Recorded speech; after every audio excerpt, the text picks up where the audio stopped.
Morning everyone, Saturday 27th, Jer here with the news, and we'll get straight into it because a lot of people are travelling and it's game day, so exciting day down in Brighton, so we'll crack on with this.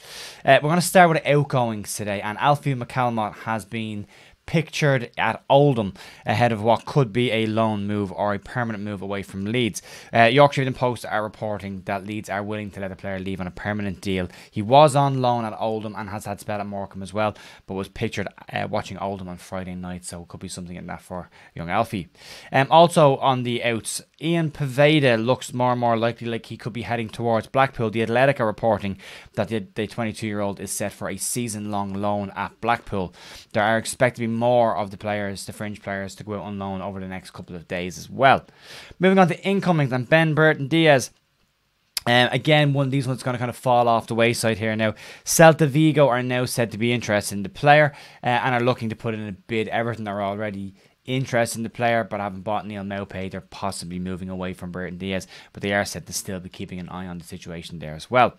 Moving on to our weekly Willy Watch, and Willy Gnonto been reported this morning by multiple sources that AC Monza and Bournemouth are looking to hijack the move for the young Italian player. Bournemouth are keen to sign the player. Their director Richard Hughes watched him in action against Hearts the other night, but Leeds apparently remain in pole position as the player's preferred option as well, and we'll see what happens. The fact that Monza and Bournemouth have come in for the player may push Leeds into actually making a move from in this window. Leeds have said they do like the player, but that they might be looking at maybe the next window before they buy him. He'll only have 6 months left on his contract by the next window, so only 1 year left on his deal. We'll see what happens there. More information has come out this morning on the Hwang situation. So the Express and the Star reporting that a shock transfer for Hwang could happen by Thursday, with a £15 million fee now being touted. They said it is possible, as Wolves will need to wheel and deal in the remaining of the market as they want to bring in more players, but also need to recoup some money because of the players they've already brought in, the amount of money they've spent. They brought in huge money from Morgan Gibbs-White, but it is said that they may need to bring in more cash as well if they're looking to do more business in this window. So that's an interesting one. But Bruno Lage was asked in his press conference yesterday about the links with Hwang moving away from the club, and he didn't deny the player was leaving. At no point during his interview did he say the player was staying at Wolves, and he said that, well, look, we are open to moves and we're going to have to look at the situation over the next couple of days. So again, that's one to keep an eye on.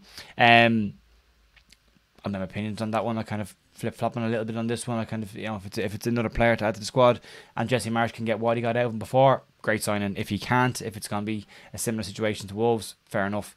What has been interesting, and I said this the other day and a couple of people have asked as well, is why are Wolves looking to sell this player? And now it's become pretty clear that they have other targets that they want to bring in, and they may need to sell other players within their first team squad to facilitate that, or just a simple fact of recouping money that they've already spent, because they don't have a huge amount of cash in Wolves either.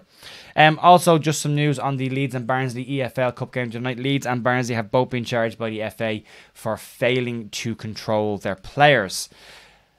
Hardly a shock, back in the EFL for one night and we're already in trouble with them, so hardly a surprise there. And then moving on to the third kit information, just sticking it up on the screen there now. We had a poll yesterday in the community tab to ask people what they thought of the third kit, or third kit. I'm Irish, whatever way you want to look at it. And in a surprising result, 65% have said yes, they do like it, and 35% are saying that they don't like it. There's 231 votes on that, so not a bad poll.